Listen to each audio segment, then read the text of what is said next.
About 3 years ago, I took a trip to a remote village. I wasn't married yet and didn't want to go alone, so I convinced my sister to let her son come with me. My nephew was a smart, cheerful kid who always had a story to tell, and I figured his company would make the long drive easier. We left around 6 in the evening, which meant most of our journey happened after dark. For the first hour and a half, we cruised smoothly along the asphalt road, but soon we turned onto a rough, winding dirt path that led deep into the countryside. As we drove, a thick fog rolled in, a fog so dense that I could barely see the road ahead. The fog grew heavier by the minute until it felt like we were driving through a cloud. The headlights only illuminated a few feet in front of us, and I worried another vehicle might suddenly appear from the mist. Eventually, I decided to pull over to the side of the road. I told my nephew to stay in the car and not to follow me no matter what. In fog like that, it would be too easy to get lost. I stepped out and walked a few meters ahead, hoping to find a road sign or some landmark. About 10 meters in, I spotted a weathered pole with a sign that read, "Tention Kolelimers" to the nearest village.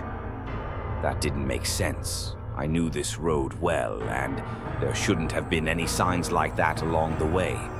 Had I taken a wrong turn? But that didn't seem possible. The road had been almost entirely straight. Puzzled, I turned back. I had only walked a short distance, but after a few minutes of retracing my steps, the car was nowhere in sight. My heart pounded in my chest. My nephew couldn't have driven off. He didn't even know how to drive. And the fog was so thick it would have been impossible to navigate. I called out his name. No answer. I wandered in circles, feeling like a fool. The thought that I could be lost just a few steps from the car gnawed at me.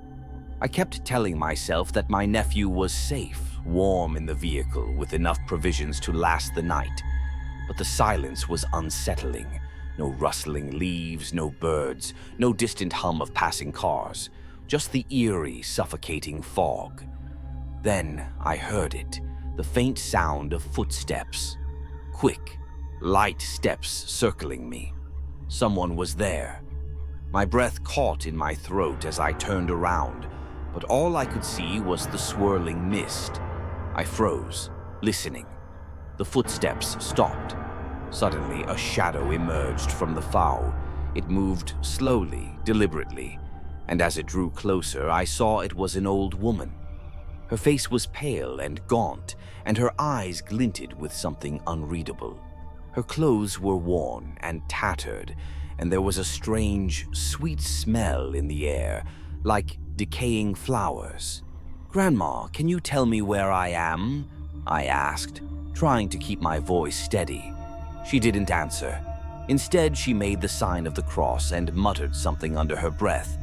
Without warning, she grabbed my sleeve in a grip stronger than I thought possible. I tried to pull away, but her fingers felt like iron clamps. For 10 minutes, she dragged me through the fog, deeper and deeper into the unknown. As we walked, I started to hear something else. Faint at first, a rhythmic clattering sound like hooves on stone, but we were nowhere near any pavement. The sound grew louder, echoing strangely through the mist. My skin crawled as the air grew colder and the smell of decay sharpened. And then, just as suddenly, she stopped. The car was there. My nephew was inside, his face pale and confused. The old woman released me without a word and vanished back into the mist. I turned to thank her, but she was gone. There was no sign of her footsteps on the soft ground. I climbed into the car, still shaken. "Thank you," I called out, but the fog swallowed my voice. My nephew stared at me, wide-eyed. "What happened?" I asked. "Why didn't you answer when I called?" He swallowed hard.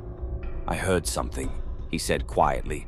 "Right after you left, there were hooves, like something was circling the car. I locked the doors and called your name, but you never answered. And then the footsteps stopped." I didn't know what to say.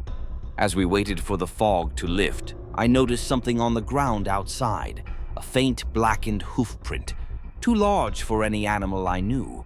All I knew was that I wasn't driving through fog again if I could help it.